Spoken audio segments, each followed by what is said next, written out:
잘 부탁합니다. 제가 국무회의가 좀 늦어서 본의 아니게 여러분들의 점심시간을 뺏게 돼서 죄송하게 생각합니다. 브리핑에 앞서서 이번 폭우로 인한 희생자들의 명복을 빕니다. 유가족들과 많은 피해를 보신 국민들께 깊은 위로의 말씀을 드립니다. 법무부도 지자체 및 유관기관들과의 긴밀한 협조하에 폭우 피해 지역에 사회봉사자들을 긴급 투입하여 신속한 복구 활동을 지원하고 앞으로 더욱 확대해 나가겠습니다. 법률구조공단, 법률홈닥터, 마을 변호사를 통해서 피해 주민을 위한 법률 구조도 지원하겠습니다. 아울러 검찰은 수해 피해 주민에 대한 소환을 자제하고 사건 처리 및 구형 시 수해를 입은 사정을 적극 반영해서 벌금 납부에 있어서 연기 및 분납 조치 등을 하도록 전국 검찰청에 지시한 바 있습니다. 피해를 입은 국민들께서 하루속히 일상을 되찾으실 수 있도록 법무부도 모든 방안을 강구하고 힘을 보태겠습니다.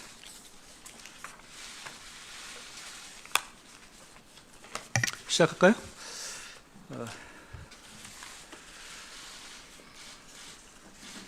정부는 2023년 7월 18일 한국 시간입니다. 엘리엇 국제 투자 분쟁 사건 판정의 취소 소송 및 판정의 정정 해석 신청을 제기했습니다. 2023년 6월 20일 엘리엇 ISDS 판정이 선고된 이후에 28일 만에 후속 조치가 진행된 겁니다. 잘 아시겠지만 론스타와 비교해보면 론스타는 ICSID에 근거해서 된 것이고 엘리엇은 운시트랄 협정에 따른 것이기 때문에 절차에 좀 차이가 있습니다. 그러니까 운시트랄 협정에 따를 경우에 취소 소송의 제기 기간이 훨씬 짧고 한 달 내에 제기해야 되는 것이니까 오늘까지가 기한입니다. 참고로 취소 소송 여부를 결정하는 데 있어서 끝까지 계속 저희가 이 시간을 두고 있었던 것은 대부분의 경우 그런데요. 전략적인 이유입니다. 전략적으로 상대도 취소 신청을 제기할 수 있고 그렇다면 어떤 사유로 하는지를 끝까지 서로 간에 보고해야 되는 전략적인 이유가 있기 때문에 대부분의 이런 국제중재에서는 서로 끝까지 이런 상황을 보는 그런 과정을 거친다는 점도 참고로 말씀드립니다. 취소 소송의 이유를 말씀드리기 전에 판정 결과의 요지를 간단히 말씀드리겠습니다. 엘리엇 ISDS 중재판정부는 관할의 인정 여부와 우리 정부의 한미 FTA상 투자 보호 의무 위반 여부 등에 대해서 엘리엇 측 주장을 일부 받아들인 바 있습니다. 그러니까 당초 청구했던 액수보다는 상당히 줄어든 액수를 인용한 겁니다. 좀 전문적이지만 제가 앞으로 드릴 말씀에서 좀 전제가 되기 때문에 설명을 드리면 ISDS 사건에서 관할이라는 건요. 일반 소송에서 사용하는 지역 관할이라든가 물적, 인적 관할하고는 다른 의미입니다.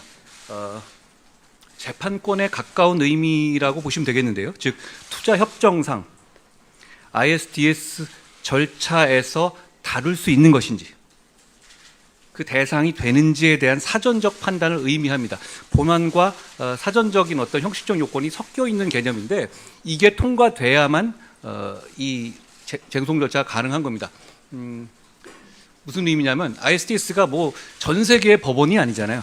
서로 협정에 따라서 어떤 특정한 이슈에 관해서만 중재 대상이 되게 하자라고 하는 것이 이제 이 관할의 의미인데 저희는 이 관할에 대해서 관할이 없다라고 계속 주장했던 것이고 ISDS 이 중재재판부는 관할이 있다라고 다른 판단을 한 겁니다. 구체적으로 중재판정부는 대한민국 법원의 유죄 확정 판결 상당 부분을 그대로 원용해서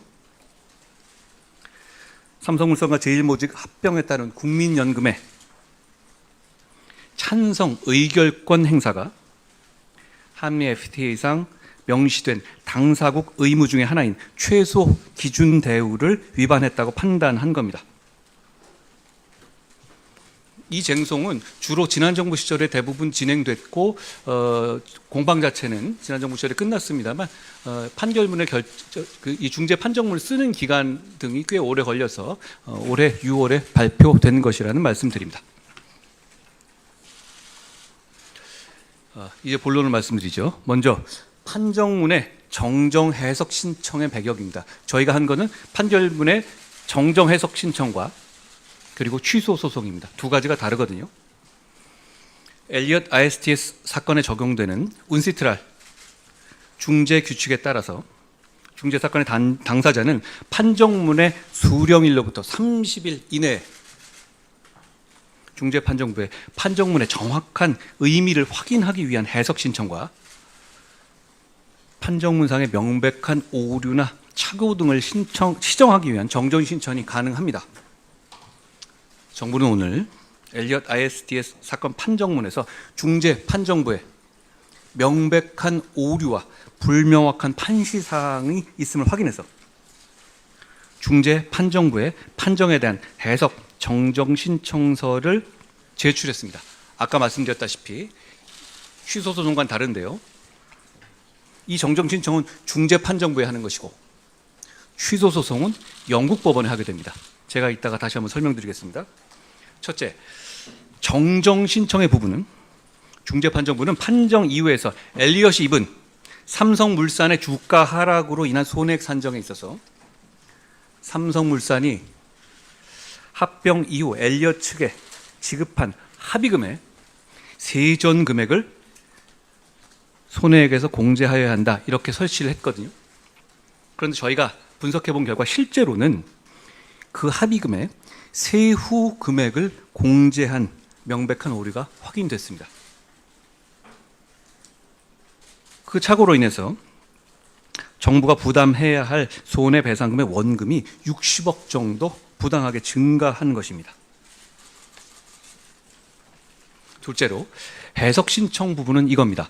중재 판정부는 판정의 이유에서 정부로 하여금 손해배상금의 원금에 대한 판정 전 이자를 한국 원화로 지급하여야 한다라고 설치했습니다. 그런데 정작 판정 주문에서는 그 이자를 미국 달러화로 지급하여야 하는 것으로 해석될 수 있게 판시됐습니다. 그렇기 때문에 판정 이유와 주문의 불일치에 대한 정확한 해석이 뭔지를 묻는 절차가 필요한 것입니다. 정부는 이 판정문에 대한 해석 정정 신청을 통해서 판정문상의 명백한 오류를 바로 잡겠다는 것입니다. 자, 이제 중재 판정에 대한 취소 소송 제기의 이유와 배경에 대해서 설명드리겠습니다. 아까 제가 잠깐 말씀드렸습니다만 엘리엇 ISTS 사건에서 적용되는 운시트랄 UN 국제상거래법위원회를 운시트랄이라고 하거든요. 중재 규칙에 따라서 중재 사건의 당사자는 판정일로부터 28일 이내에 이 사건 중재지인 영국 법원에 판정에 대한 취소 소송을 제기할 수 있습니다. 론스타와 차이가 있다는 절차를 말씀드렸죠. 론스타는 서로 간의 이 근거하기로 합의된 내용이 다르기 때문에 론스타는 바로 그 중재재판부의 새로운 중재재판부를 구성해서 취소 소송을 하는 것이고, 지금 이 절차, 운시트랄 절차를 따를 경우에는 중재지의 통상법원의 1심 재판을 새로 시작한다는 겁니다. 그러니까 영국 법원에 취소 소송을 제기하는 것이죠. 참고로 영국 법원에 이렇게 취소 소송을 제기한 전례는 있습니다. 다야니 사건이라고 이란과 관련된 사안이 있었죠. 기억하시겠습니다만 다야니 사건과 관련해서 문재인 정부 당시에 취소 소송을 영국 법원에 제기했다가 결국 패소한 사례가 있습니다.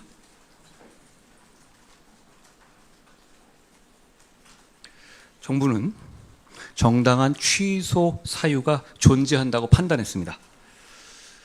정부는 정부 대리 로펌 및 외부 전문가들과의 여러 차례 걸친 심도 깊은 논의 끝에 중재판정부가 한미 FTA상 관할, 아까 제가 말한 의미의 관할입니다. 관할 인정 요건을 잘못 해석해서 이 사건에서 관할을 인정했다고 판단했습니다. 그리고 이것은 영국 중재법상의 정당한 취소 사유에 해당합니다. 관할의 의미는 아까 말씀드린 것처럼 다룰 수 있는 사안이냐라는 거 여부를 의미한다는 점을 말씀드립니다.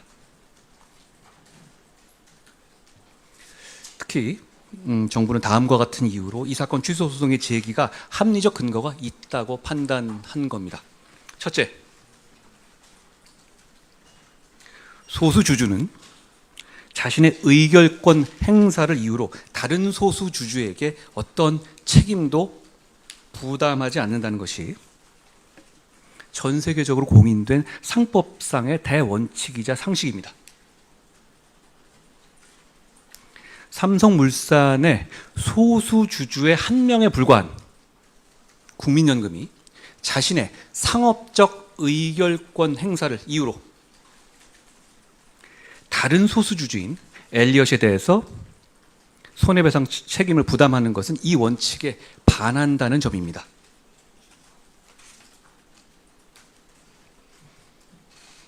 상세히 설명드리자면 국민연금은 자기가 가지고 있는 상업적 지분권에 따른 의결권을 행사하는 것뿐이지 그 권한을 넘는 범위에서 누구에게 압력을 가하거나 그 권한을 초과하는 범위를 부당하게 행사하는 것이 아닙니다. 상업적 지분권의 행사는 동기를 따지지도 않죠. 판단에 따른 문제고 상업적인 지분권 행사는 그 동기가 다른 주주의 입장을 고려해야 하는 것도 당연히 아닙니다. 만약 이런 상업적 지분권의 행사마저 ISDS의 대상으로 될 경우에는 우리나라뿐 아니라 다른 모든 국가의 국부펀드나 연기금 펀드의 지분권 행사도 모두 ISDS로 걸면 걸리게 돼서 다른 국가에서도 우리의 논지에 공감하는 입장이 많을 것이라고 생각합니다.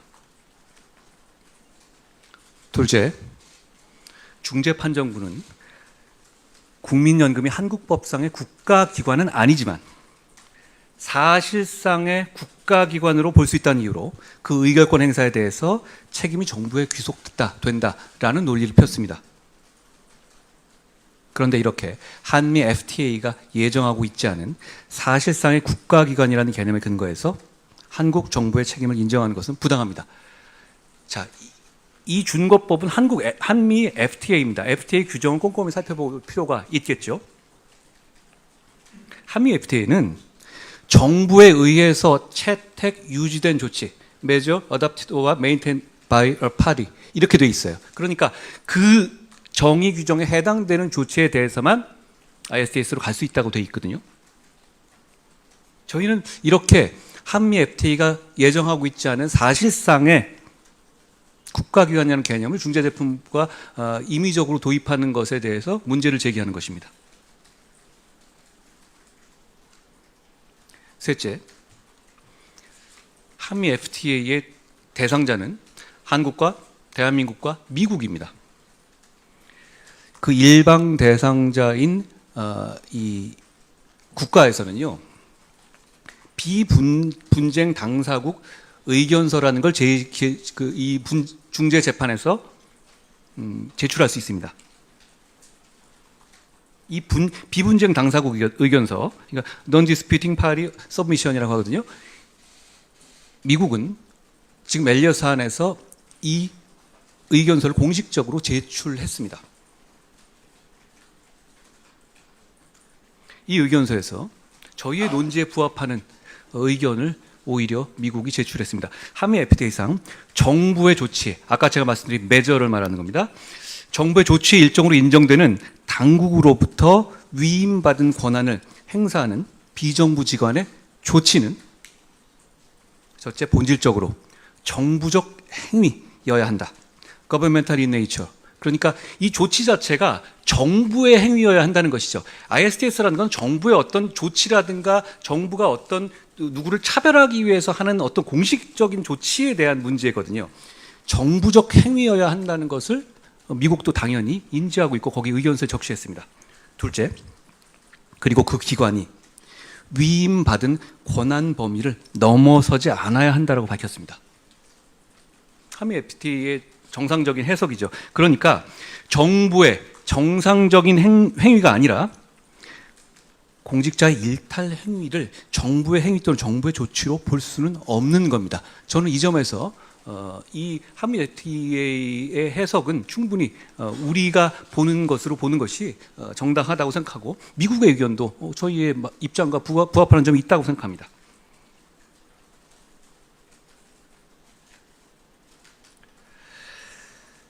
넷째,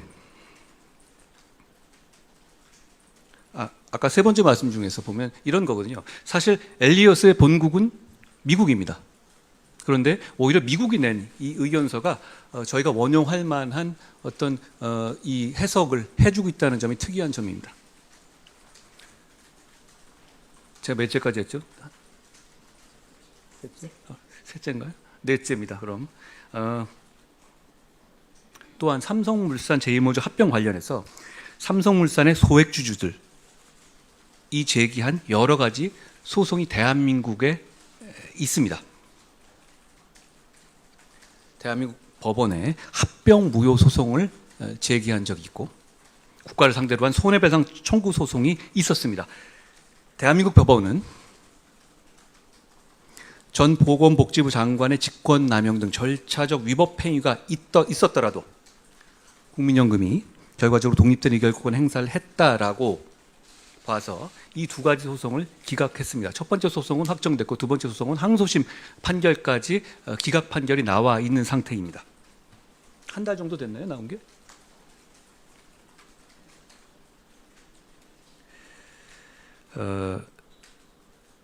이 대한민국의 판결과 지금 중재재판의 결과는 배치됩니다. 저희는 대한민국 법원의 판단과 그 로직이 옳다고 판단합니다. 그렇기 때문에 저희는 취소 소송을 통해서 영국 법원에서 이걸 다퉈보겠다는 뜻입니다.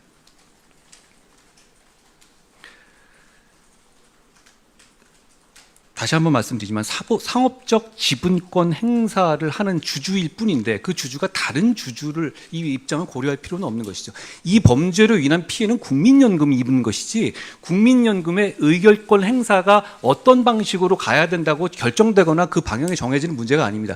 의결권 행사는 정의감이나 공정함에 맞춰서 해석해야 되는 것이 아니라 의결권자의 의사대로 하면 되는 것이거든요. 실제로 국민연금 외에도 다른 많은 소수주주들이 이 합병에 찬성했었죠. 그게 당부를 떠나서 지분권 행사는 행사하는 지분권자 마음인 거죠. 그러니까 지분권 행사를 내가 이렇게 한다고 해서 다른 지분권자까지 생각해서 그렇게 해야 된다? 그리고 이것을 ISDS라는 어떤 국제적인 소송에서 마음껏 재단할 수 있는 영역으로 인정해 버린다면 앞으로 우리는 국민연금의 모든 지분권 행사가 이랬을 것이라는 전제하에 이 대상이 될 거고 거기에 대해서 그 소송에 대해서 이 전례에 맞춰서 수인해야 되는 상황이 생길 거라고 생각합니다. 취소소송 제기의 필요성에 대해서 좀 부연해서 말씀드리겠습니다. 우리는 이렇게 정당한 취소 사유가 있다고 판단함과 더불어서 다음과 같은 사유로 취소소송의 제기가 반드시 필요하다고 봤습니다. 첫째, 공공기관 등이 소수주주로서 주주총회에 참여해서 의결권 행사 사안에서 국가에 책임을 물은 ISDS 사건 자체는 전 세계적으로 찾기가 어렵습니다. 둘째, 또한 지금 이 사안에서 취소 소송 제기하지 않을 경우에 이 사안과 유사한 사실관계에 기초해서 손해배상을 구하는 관련 사안에 대해서 부정적인 영향을 끼칠 겁니다. 저희는 그 부분에 대해서 동의하기 어렵습니다.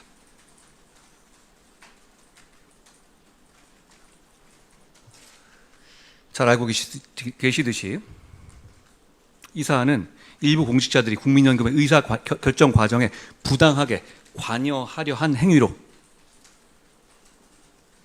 유죄 확정 판결을 받은 사안과 관련된 사안입니다. 그리고 이 사안에 대해서는 제가 누구보다도 그 전모를 정확하게 알고 있다고 생각합니다. 대한민국은 신속하고 엄정하게 사법 시스템에 따라서 잘못을 바로잡았습니다. 이 점은 중재재판부에서도 평가한 것이죠. 그러나 앞서 말씀드린 바와 같이 본건은 소수주주 한 명에 불과한 국민연금의 상업적 의결권 행사 방향을 정하는 내부적인 동기나 과정에서 일부 사람들의 위법이 있었던 것인데요. 그렇다고 해서 바로 다른 소수주주인 엘리엇에게 손을 가한 것으로 평가할 수 있는지에 대한 문제, 전혀 다른 문제라고 생각합니다. 이것이 그러니까 이 중재판정부가 인용했다시피 불법을 저지른 사람들이 엄정한 처벌을 받은 형사 판결과 궤를 달리하는 것이고 양립 가능한 문제인 것이죠. 참고로 싱가포르, 사우디, 아부다비 같은 국부펀드와 같은 해외 대규모 전문 기관 투자자들 역시 당시 삼성물산 합병권에 대해서 찬성 의결권을 행사한 바가 있었습니다.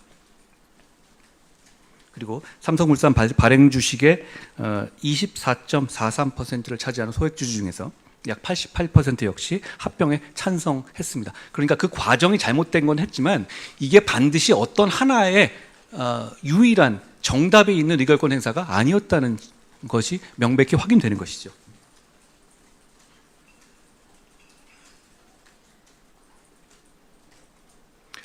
저는 이 형사 사건을 수사해서 잘못을 바로잡는데 실질적으로 관여한 사람입니다. 그렇기 때문에 더 선명하고 당당하게 이 사안은 대한민국 정부가 엘리엇에게 소수주주 중에 한 명에 불과한 엘리엇에게 돈을 물어줄 사안이 아니라고 생각합니다. 정부는 대리로펌 및 외부 전문가들과 여러 차례에 걸친 심도 깊은 논의 끝에 이 사건 판정에 불복해서 정부의 입장을 적극적으로 개진해서 잘못된 판정을 바로잡고 국민의 피 같은 세금이 불필요하게 낭비되지 않도록 끝까지 최선을 다하겠습니다. 마지막으로 정부의 투명한 정보 공개 방침에 대해서 말씀드립니다. 정부는 국민의 알 권리 보장 등을 위해서 법령이 허락하는 최대한 정보를 공개하겠습니다. 중재판정부 등과 협의를 진행해 왔습니다. 국문 및 영문으로 작성된 중재판정문이 우리 시간으로 오늘 저녁 8시경에 국제상설중재재판소 PCA 홈페이지에 게재될 예정입니다. 법무부 홈페이지도 역시 위 중재판정문을 게재하겠습니다. 아울러 판정의 정정, 해석 신청 및 취소 소송 등의 후속 조치 과정에서도 절차 및 진행 경과를 국민들과 언론인들께 적극적으로 공개하고 설명드리도록 하겠습니다. 이상 제 말씀은 마치고요. 질의